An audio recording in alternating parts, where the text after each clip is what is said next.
श्री स्वामी समर्थ. भावनिक कथा नक्कीच ऐका शेवटपर्यंत. कथेचे शीर्षक एक हात मदतीचा. एक छोट्याशा गावात गणेश नावाचा तरुण राहत होता. लहानपणापासून तो स्वामी समर्थांचा भक्त होता. घरची परिस्थिती साधी, वडिलांचे आरोग्य कमजोर आणि आई घरकामात व्यस्त. गणेश शिक्षण घेत कामही करीत होता. त्याच्या मनात एकच गोष्ट होती, देवा, मला एवढं बळ दे की मी माझ्या आईवडिलांना सुख देऊ शकेन. दृष्टांत पहिला, दानाचा खरा अर्थ. एकदा तो मंदिरात जात असताना रस्त्यावर एक भिकारी दिसला. गणेशाकडे पैसे नव्हते, पण त्याने हातातली 2 पोळ्या त्याला दिल्या. भिकारी म्हणाला, बाळा, तू दिलेले हे अन्न मला केवळ पोटभर नाही तर आशीर्वादासारखं वाटलं. त्या क्षणी गणेशाला जाणवलं, दान म्हणजे पैशानेच नाही तर प्रेमाने केलेली मदत हीच खरी पुण्याई आहे. दृष्टांत दुसरा, स्वामींचा संकेत. एकदा गणेशाच्या घरात खूप अडचणी आल्या. नोकरी मिळेना, वडिलांना औषधं लागली आणि आई चिंतेत होती.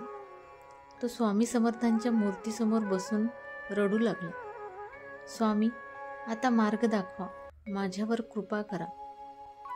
त्या रात्री त्याला स्वप्नात स्वामी समर्थ दिसले. ते म्हणाले, बाळा, संकट म्हणजे जीवनाची परीक्षा आहेत. मन खचवू नकोस, श्रद्धा ठेव, तुझं कर्मच तुला वर नेईल. गणेश सकाळी उठला तेव्हा त्याच्या मनात एक वेगळीच ताकद आली. दृष्टांत तिसरा, मदतीचा हात. थोड्याच दिवसात गावातल्या एका ओळखीच्या माणसाने गणेशाला कामाची संधी दिली. गणेश प्रामाणिकपणे काम करू लागला. त्याच्या मेहनतीपणा पाहून त्याला पगार वाढवला. हळूहळू घरची गरज भागू लागली. आईने हसत म्हटलं, गणेशा, हे सगळं स्वामींच्या कृपेने झालं. गणेश मनाशी म्हणाला, हो आई, पण स्वामींचा खरा आशीर्वाद म्हणजे आपण संकटाला धैर्याने तोंड देतो आणि इतरांना मदत करतो. कथेतला संदेश, दान नेहमी मनापासून करावं, मग ते लहान असो वा मोठं.